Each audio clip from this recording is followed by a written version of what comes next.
Assalamualaikum warahmatullahi wabarakatuh.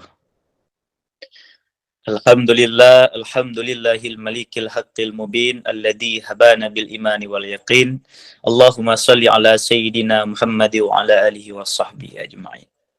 Puji dan syukur kepada Allah, yang mana Allah yang telah melimpahkan rahmat karunia-Nya kepada kita semua, sehingga pada malam yang berbahagia ini kita sama-sama sempat meluangkan waktu, meluangkan kesempatan, meluangkan masa yang mungkin pada saat ini kita itu bisa melakukan hal-hal yang lain. Namun pada malam ini kita sisakan waktu itu sehingga kita mengikuti kajian-kajian ataupun pengajian-pengajian di berbagai macam tempat. Yang terkhusus kawan-kawan yang sudah bergabung pada malam ini yang mengikuti kajian tentang tema yang diberikan kepada saya, pengorbanan, keikhlasan, dan kepedulian. Kajian kita pada malam ini itu karena menyambut Hari Raya Idul Adha. Mungkin kalian, kawan-kawan semuanya sudah banyak bergabung dengan ustadz-ustadz yang lain, guru-guru yang lain, dan juga orang-orang yang lain. Dan semoga kita yang memang berkeinginan bagus untuk mencari ilmu Allah Subhanahu wa Ta'ala, siapapun gurunya, siapapun ustadznya itu, kita nggak pernah memilih-milih guru, memilih-milih ustadz, sehingga kita semoga menjadi orang yang dirahmati oleh Allah Subhanahu wa Ta'ala. Amin.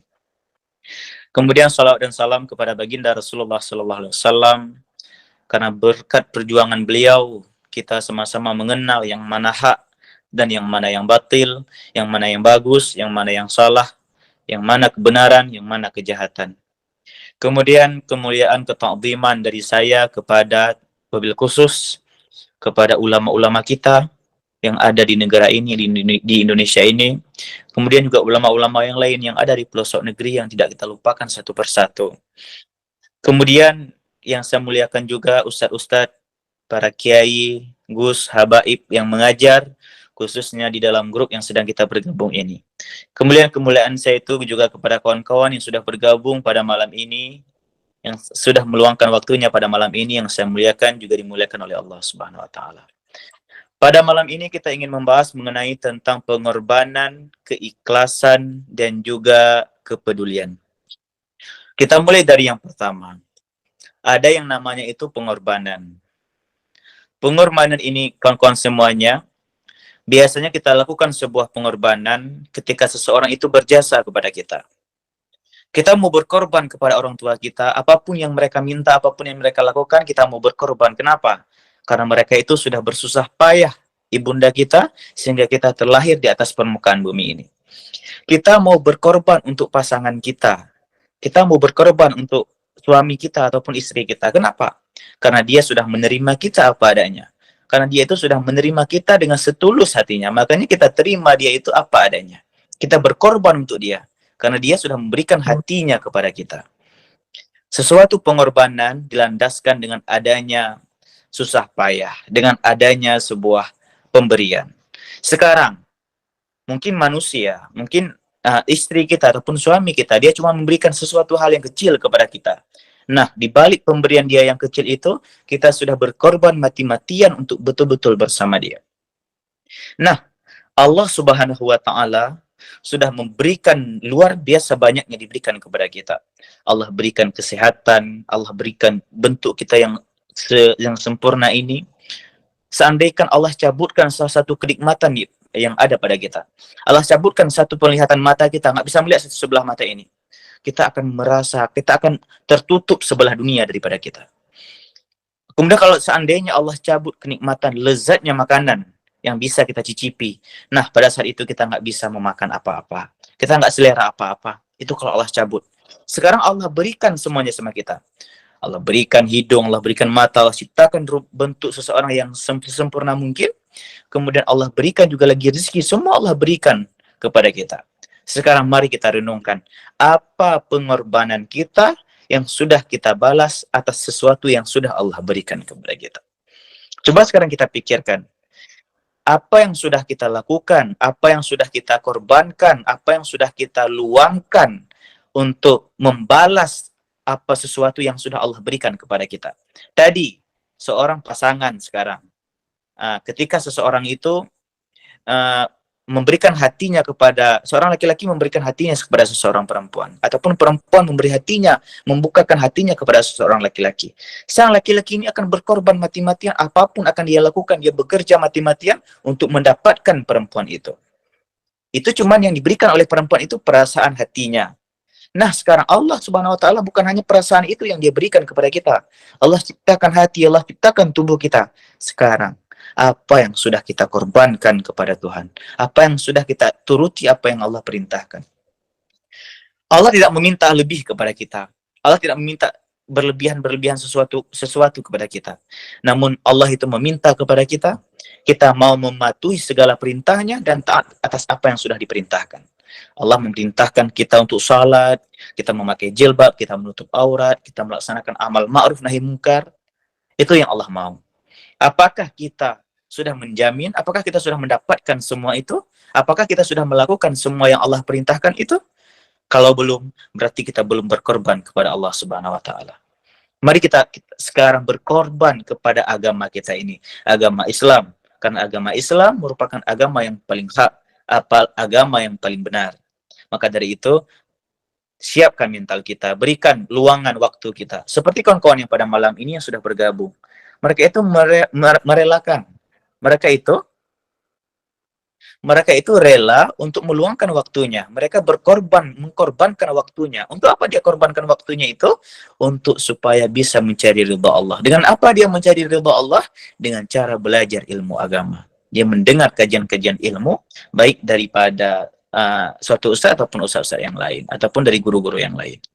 Kalau kita sudah mau meluangkan waktu kita luangkan kesempatan kita, jangan sehari penuh itu kita bekerja, jangan sehari penuh itu kita melaksanakan hal-hal yang lain. Kita bagikan waktu-waktu kita itu. Baik waktu untuk beribadah kepada Allah, waktu kita untuk taat kepada Allah, waktu kita untuk makan, waktu untuk tidur, waktu untuk makan, dan lain sebagainya. Yang terpenting harus ada di antara waktu itu, waktu kita untuk beribadah kepada Allah Subhanahu wa taala.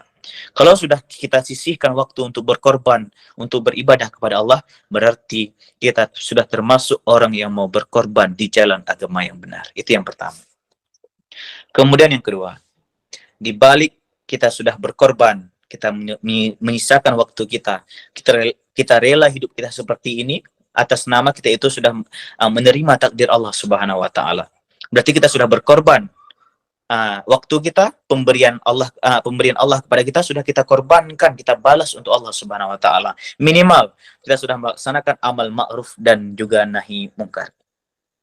Kemudian yang kedua, itu yang pertama pengorbanan. Yang kedua kita harus ada keikhlasan. Keikhlasan merupakan sebuah banyak arti daripada keikhlasan yang ulama-ulama menjelaskan. Tapi dari sekian banyak itu, saya mengutip daripada perkataan Imam Nawawi Al-Bantaini dari Jawa itu, di dalam kitab beliau Nasaihul Ibad. Beliau mengatakan, fa'a'la maratibil ikhlas, setinggi-tinggi martabat keikhlasan itu, martabat keikhlasan yang paling tinggi itu, adalah membersihkan perbuatan dari perbuatan makhluk. Membersihkan perbuatan dari perhatian makhluk. Itu yang dimaksud dengan martabat ikhlas yang paling tinggi. Yuridu bi'ibadati illa al-imtisalu amrillah. Seseorang itu seseorang itu tidak memperlihatkan amal ibadahnya kepada selain Allah. Otomatis ketika dia ibadah, ketika dia salat, ketika dia puasa, semata-mata diniatkan kepada Allah Subhanahu wa taala. Bukan ingin memperlihatkan kepada seseorang. Ketika sedang naksir seseorang, misalkan ada yang satu kampung, misalkan dia pacaran berdua. Si cowok nih dia ingin menampakkan bahwa dia itu soleh kepada sang perempuan, misal. Nah, dia itu caranya bagaimana? Dia rajin ke masjid, dia azan ke masjid. Itu tidak ikhlas amalannya seperti itu. Karena kenapa? Dia ingin memperlihatkan amalannya itu kepada seseorang yang lain, bukan kepada Allah. Maka setinggi-tinggi martabat ikhlas, keikhlasan seseorang itu, kata Syekh Imam Nawawi Al-Bantani itu, itulah merupakan menjunjung tinggi perintah Allah. Dia tidak menampakkan ibadahnya itu kepada orang lain, akan tetapi dia memperlihatkan ibadahnya itu kepada Allah, dan dia menjunjung tinggi perintah dari Allah Subhanahu wa taala. Wal qiyamu bihaqqi ubudiyah, kata beliau. Dan juga dan dia itu melakukan semua hak-hak tentang perhambaan. Kita itu merasa bahwa kita itu seorang hamba. Kita itu patut untuk mematuhi perintah Allah. Kita itu diharuskan taat kepada Allah Subhanahu wa taala. Apapun yang Allah perintahkan, apapun yang Allah suruh terhadap kita, maka kita itu merasa kita itu harus patuh kepada beliau.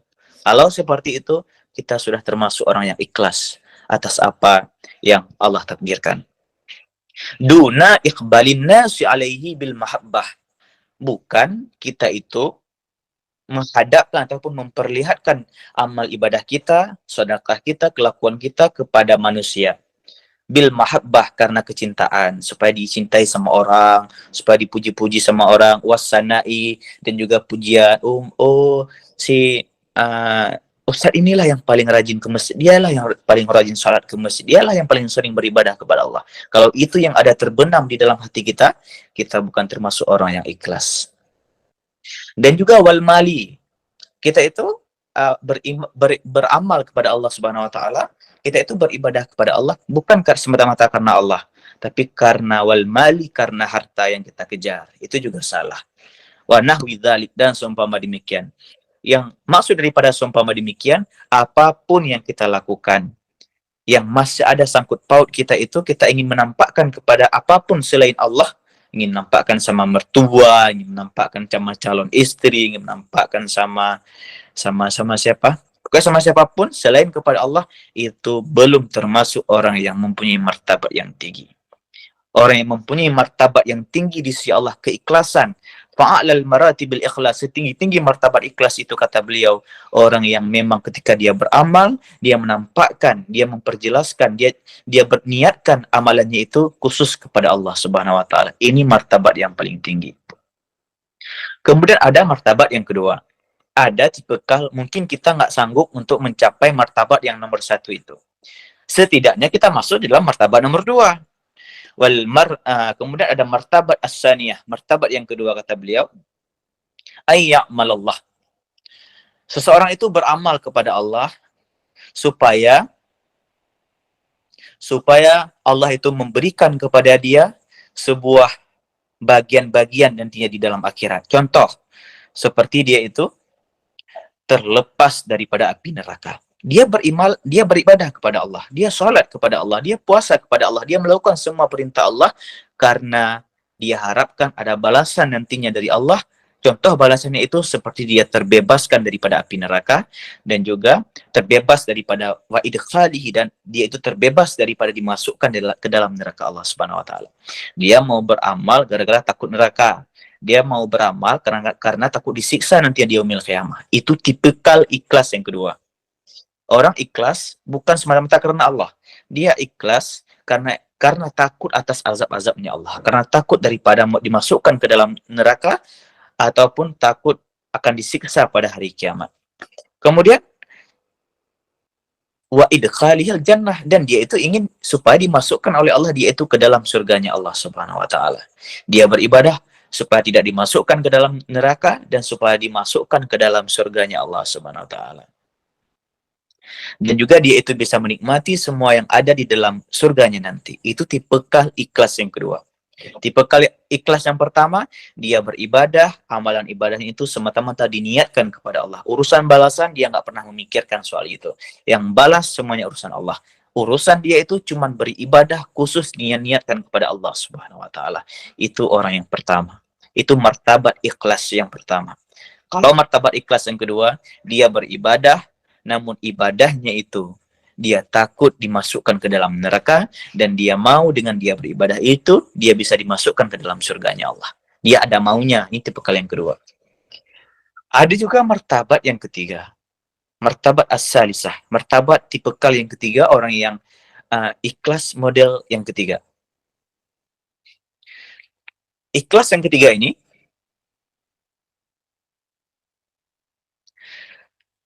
ayya'malallah, dia itu mau beramal kepada Allah supaya Allah itu mau memberikan kepada dia itu kecukupan yang ada di dalam dunia. Agar Allah Subhanahu wa taala itu memberikan dunia ini kepada dia.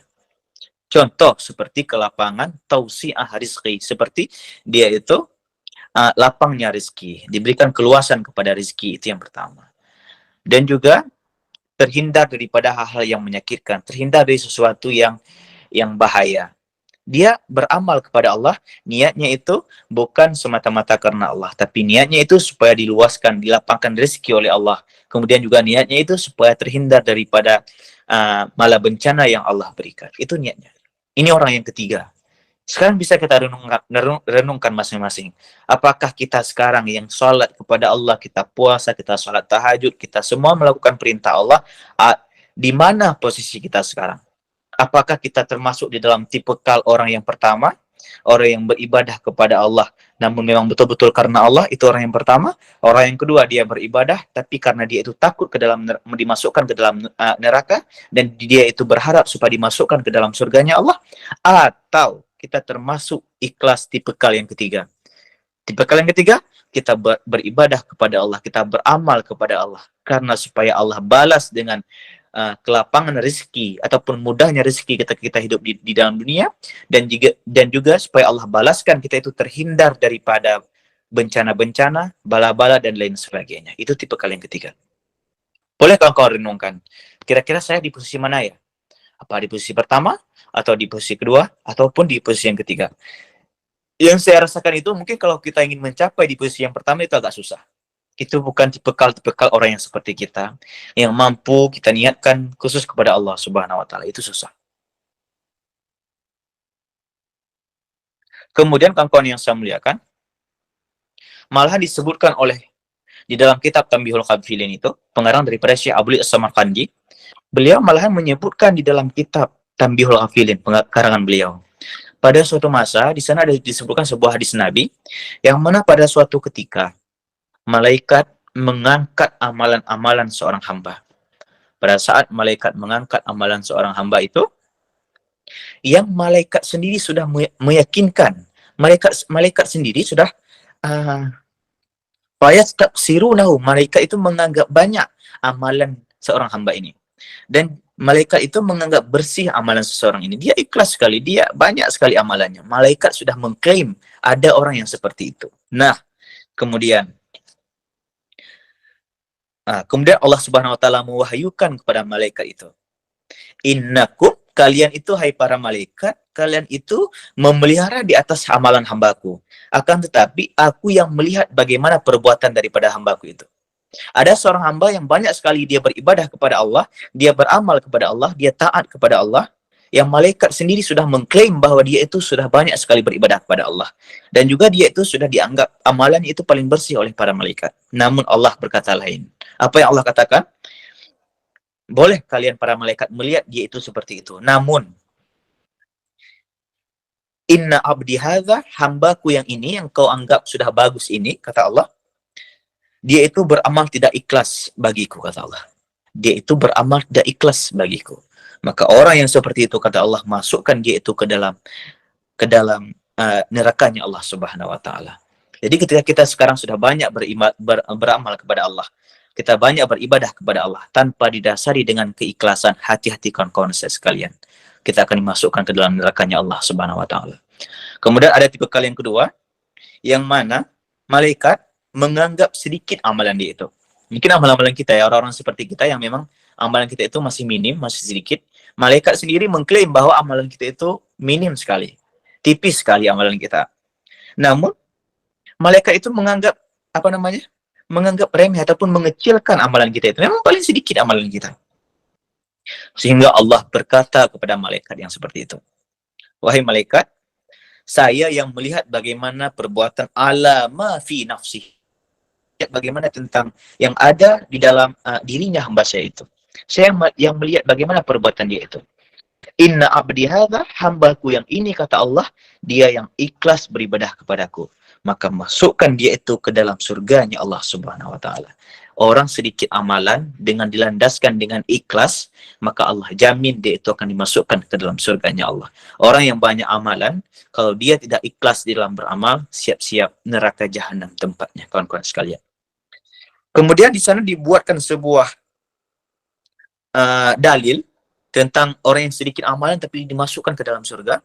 Kemudian ada dalil. Wa fi hadzal khabar dalilu ala anna qalilal amal, dan pada hadis ini ada sebuah dalil di atas bahwa sungguh sedikit amalan, apabila sedikit amalan itu liwajhillahi ta'ala, diniatkan semata-mata karena Allah Ta'ala, dan juga kalau betul-betul diniatkan kepada Allah Subhanahu wa taala, maka Allah yudhaifu, Allah akan ganda-gandakan amalan dia itu. Amalan yang sedikit itu akan digandakan oleh Allah Subhanahu wa taala sehingga banyak. Kuncinya kawan-kawan sekalian, kunci dari pada semuanya itu keikhlasan. Ikhlas, ikhlas, dan ikhlas. Terus apa lagi Ustaz? Saya nggak tahu bilang apa lagi. Kuncinya keikhlasan.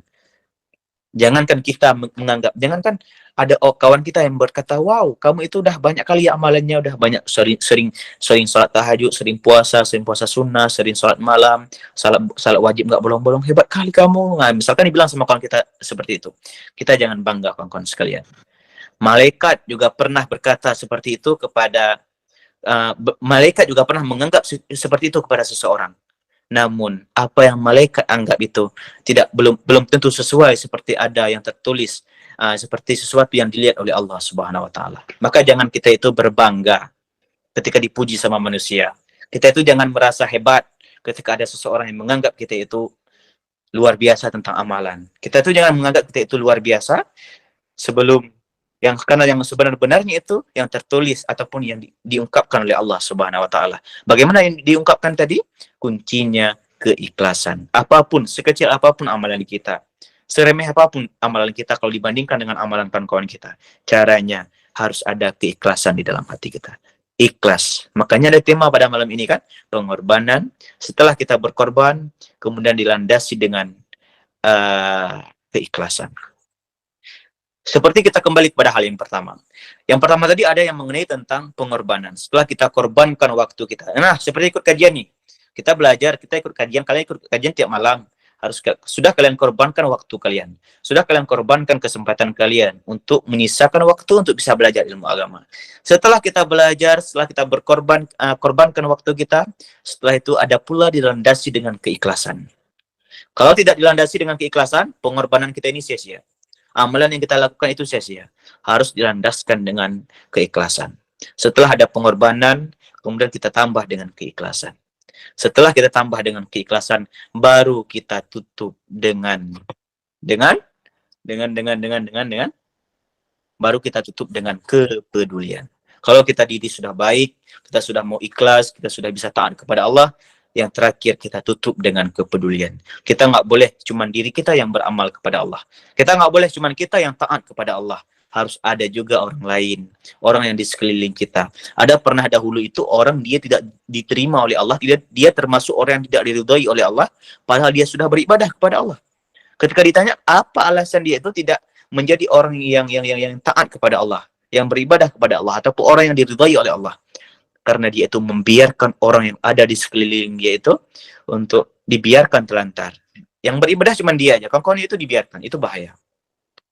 Maka setelah ada pengorbanan, kemudian jangan kita lupakan harus ada keikhlasan. Harus dibarengi dengan keikhlasan. Setelah adanya keikhlasan, mari sekarang kita tutup dengan kepedulian.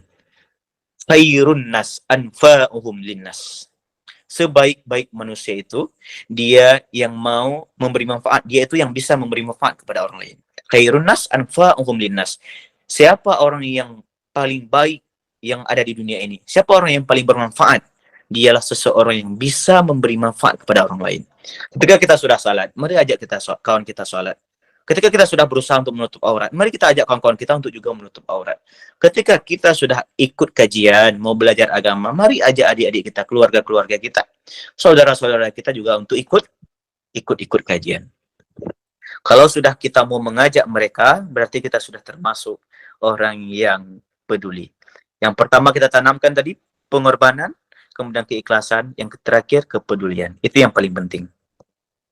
Kawan-kawan yang saya muliakan, karena ketika kita itu mau peduli kepada kawan-kawan, kita itu mau peduli kepada kerabat-kerabat yang ada di sekeliling kita, karena bagaimana yang dikatakan di dalam hadis itu, man dalla ala khairin falahu mislu ajri fa'ilihi.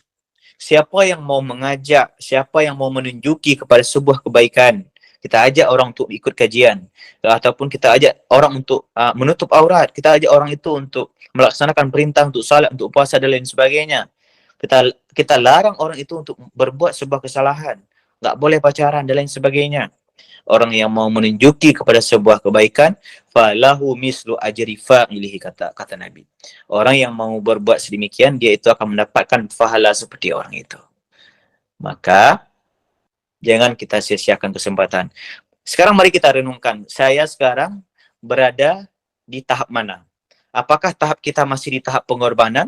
Kalau kita masih di tahap pengorbanan, sekarang mari kita tanamkan keikhlasan. Kalau kita sudah berada di tahap keikhlasan, sekarang mari kita tanamkan bentuk kepedulian. Setelah kita kepedulian, mati pun kita insya Allah kita udah aman.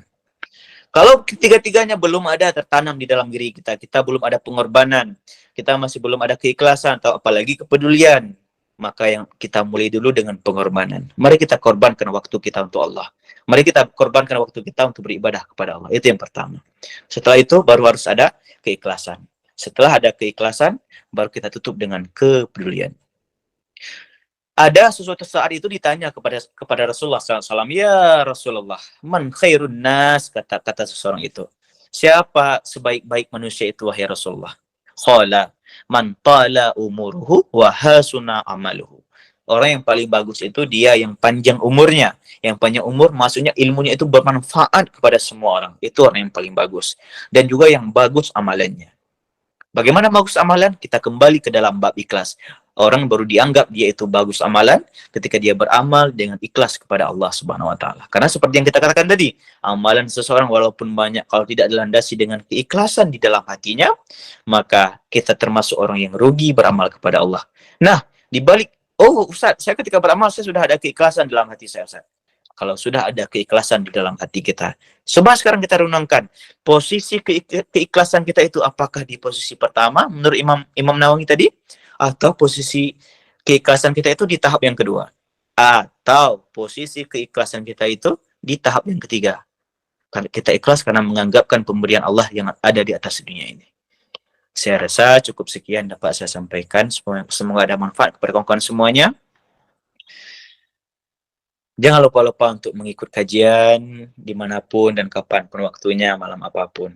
Cuma sekian dapat saya sampaikan, lebih dan kurang saya mohon maaf. Di mana ada kesalahan, kesilapan, kejanggalan, saya mohon maaf, beribu-ribu maaf. Mungkin di antara kawan-kawan ada yang lebih hebat dari saya, ada yang lebih alim dari saya, ada yang lebih luar biasa dari saya. Tapi malam ini, admin mempercayakan kepada saya untuk menyampaikan materi. Karena dikatakan di dalam kitab tasawuf itu, baru dikatakan seseorang itu, dia ahli ilmu, ketika dia itu mau mendengar apa yang orang lain sampaikan sampai 1000 kali. Dia nggak bosan. Misalkan ada kawan-kawan yang sudah tahu apa yang saya sampaikan. Ada kawan-kawan yang sudah paham tentang apa yang saya sampaikan. Kalau kita bosan mendengar baru 2-3 kali orang-orang ulang tentang hal yang sama, misalkan malam kemarin nih, ada kajian, Ustaz tuh nyampaikan tentang apa yang saya sampaikan juga. Misal, kita bosan mendengar pada kali yang kedua, berarti kita belum termasuk ahli ilmu. Yang termasuk orang ahli ilmu itu, dia sanggup mendengar sebuah pembahasan yang sama topiknya, walaupun berulang sampai 1000 kali. Itu baru dikatakan dia itu seorang ahli ilmu. Cukup sekian, waktu pun udah lanjut. Mungkin kalau kelewatan waktu, saya mohon beribu maaf kepada kawan-kawan semuanya. Sekarang saya kembalikan kepada moderator. Masya Allah, syukran jazakumullah khair kepada Ustadz Andi yang sudah mau menyampaikan materi dan insya Allah dapat kita fahami dan menjadi ladang pahala jariah bagi Ustadz dan keluarga. Amin amin ya rabbal alamin. Baik, sesi berikutnya adalah sesi tanya jawab. Silahkan bagi yang ingin bertanya bisa langsung diaktifkan mic-nya atau langsung tulis saja pada kolom chat. Maaf sebelumnya Ustadz, berkenan membuka beberapa pertanyaan.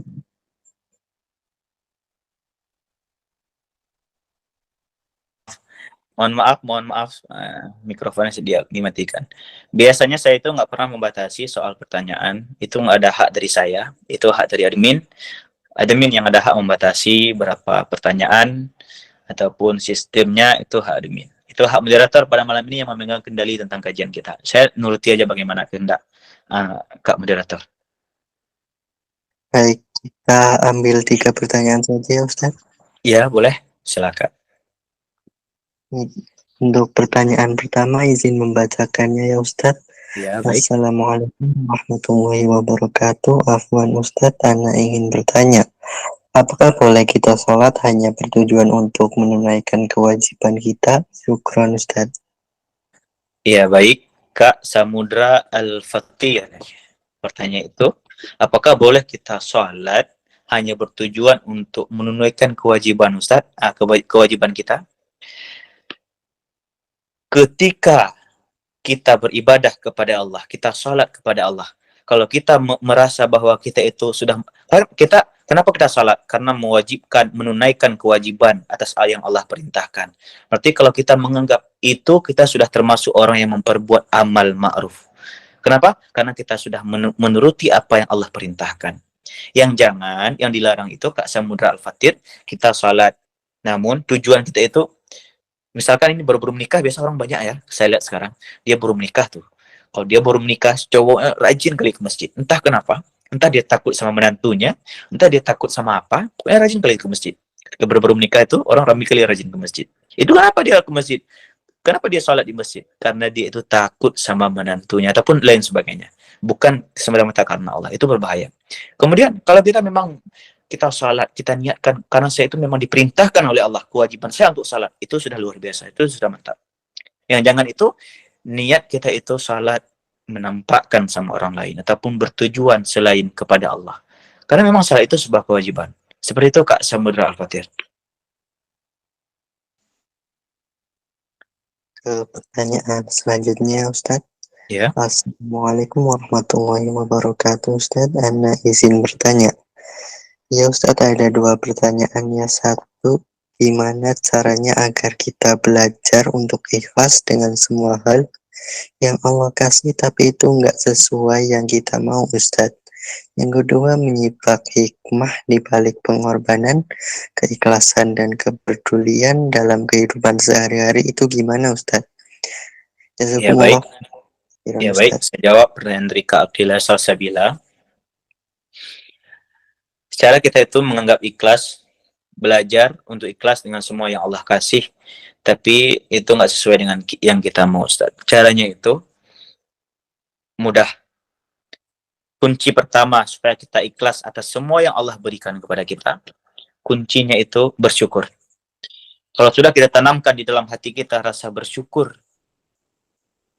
kalau sudah kita tanamkan dalam hati kita rasa bersyukur, kita akan menafikan semuanya yang tidak ada pada kita. Kita bersyukur, Allah sudah berikan kita seperti ini. Kita bersyukur. Kalau kita sudah bersyukur dengan apa yang Allah berikan untuk kita pada saat ini, insya Allah kita akan ikhlas tentang apa yang Allah takdirkan. Misalkan kita mau mobil, ya Allah saya mau mobilnya, tapi Allah nggak kasih. Bagaimana cara kita ikhlas di sana?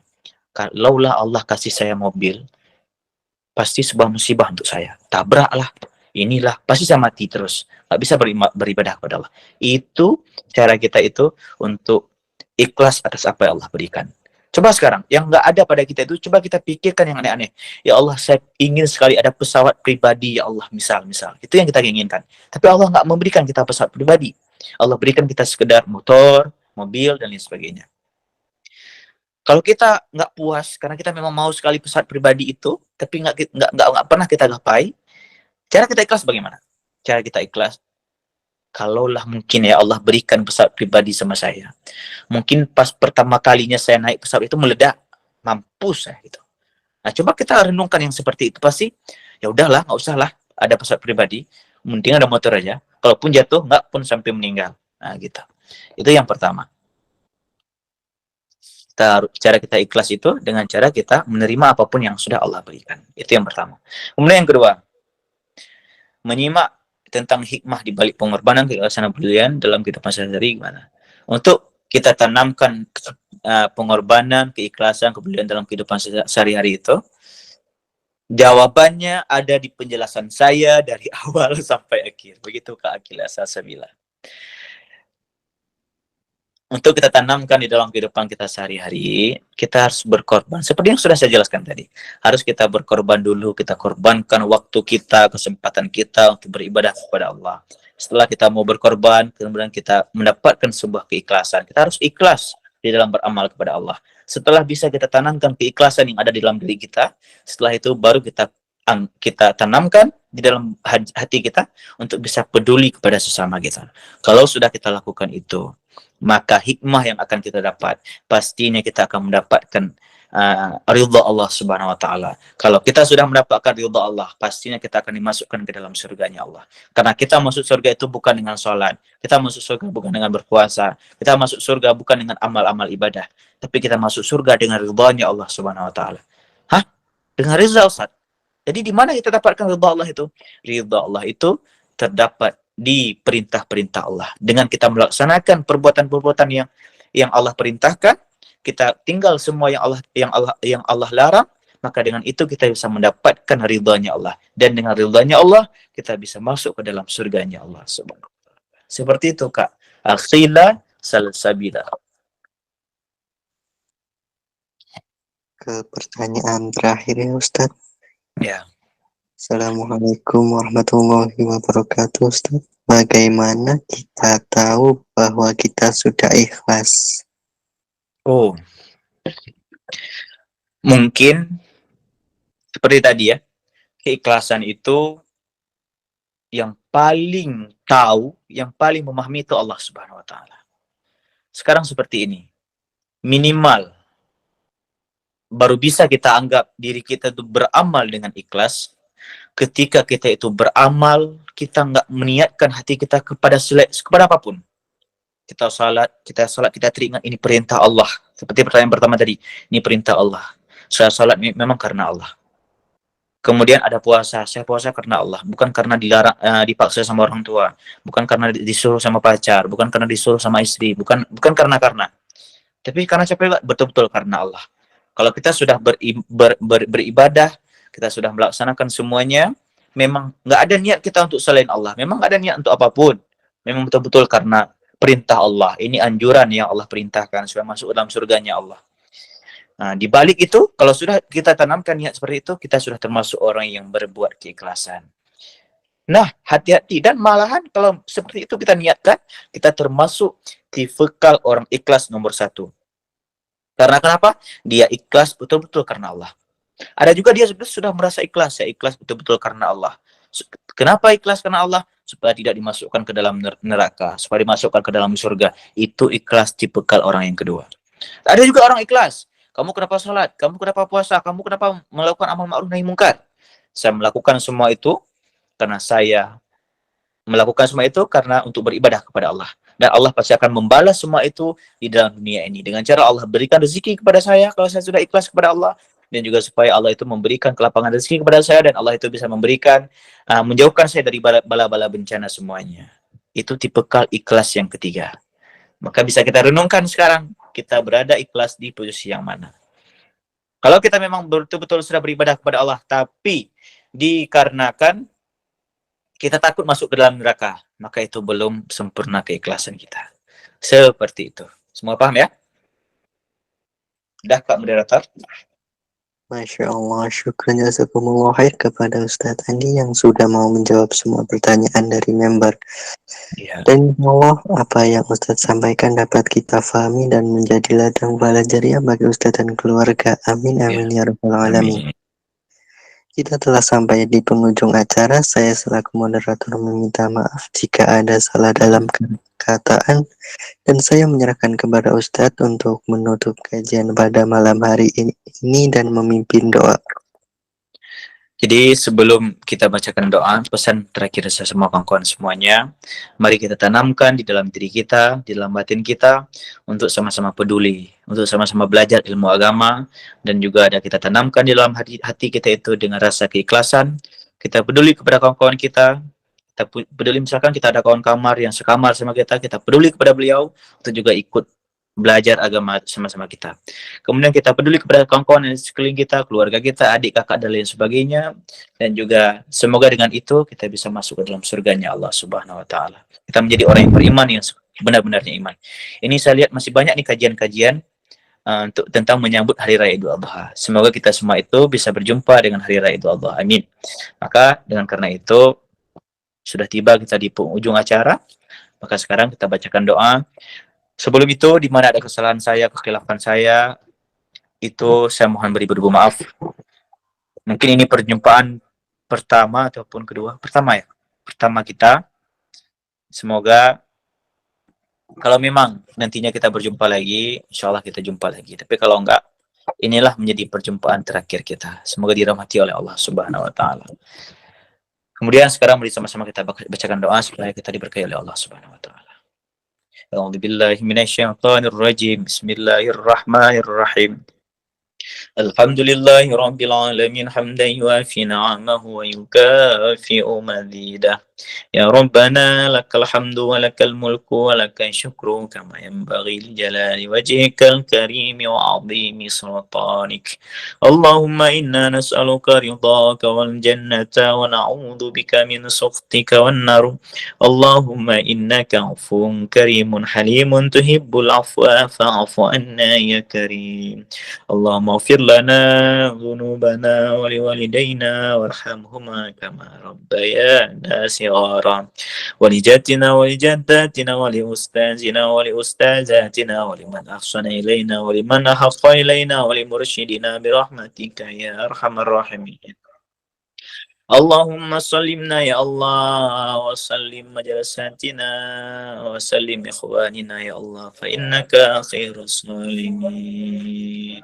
اللهم ارحم أمة النبي محمد صلى الله عليه وسلم اللهم استر أمة النبي محمد صلى الله عليه وسلم اللهم اختم أمة النبي محمد صلى الله عليه وسلم اللهم انصرنا يا الله والمسلمين في فلسطين اللهم انصرنا يا الله فإنك خير الناصرين اللهم اختم لنا يا الله فإنك خير الخاتمين اللهم اجعل صلاتنا ودعاءنا وتوبتنا صلاة ودعاء وتوبة مقبولا ولا تجعل صلاتنا ودعاءنا وتوبتنا صلاة ودعاء وتوبة مردودا اللهم اجعل آخر كلامنا عند انتهاء أجالنا من الدنيا قولا لا إله إلا الله ربنا هب لنا من أزواجنا وذرياتنا قرة أعين واجعلنا للمتقين إماما ربنا آتنا في الدنيا حسنة وفي الآخرة حسنة وقنا عذاب النار سبحان ربك رب العزة عما يصفون وسلام على المرسلين والحمد لله رب العالمين. Tanda kawan-kawan semuanya sudah memaafkan kesalahan saya, maka saya akhiri. Assalamualaikum warahmatullahi wabarakatuh.